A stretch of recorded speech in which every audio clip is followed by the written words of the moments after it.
మీ చెల్లకేమో అవసరానికి అడిగినప్పుడు అల్లి ఇచ్చినావు. ఇప్పుడు నీ అవసరానికి ఇత్తో ఇయ్యదో చూద్దాంపా.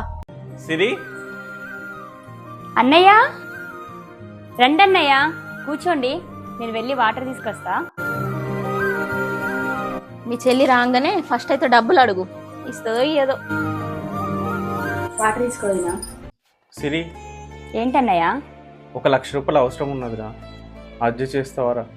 1,00,000 రూపాయలా?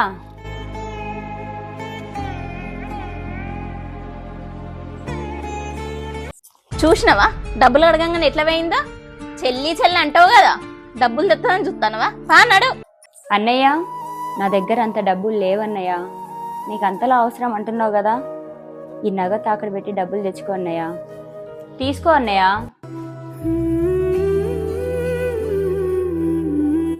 సరే అన్నయ్య, మీరు కూర్చోండి, నేను వెళ్ళి టీ పెట్టుకొస్తాను.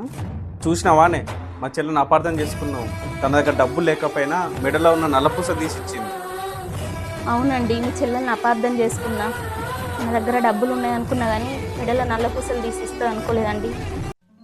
ఈ నగ తనకే ఇచ్చేయండి, మనం బయట అడ్జస్ట్ చేసుకుందామండి. సిరి, ఒకసారి ట్రారా. ఏంటి వదినా? టీ తీసుకొస్తున్నా, ఆగు వదినా. ఆగురా సిరి, ఈ నగ మాకేమొద్దురా, అన్నయ్యకు బయట డబ్బులు అడ్జస్ట్ అయినాయట్రా. అవునా వదినా? ఏంటన్నయ్య, బావ ఏమైనా అనుకుంటాడని మళ్ళీ నగ తిరిగి ఇచ్చేస్తున్నావా అన్నయ్య? అలా ఏం లేదురా సిరి, నిజంగానే బయట అడ్జస్ట్ అయినాయిరా డబ్బులు. అవునా అన్నయ్య?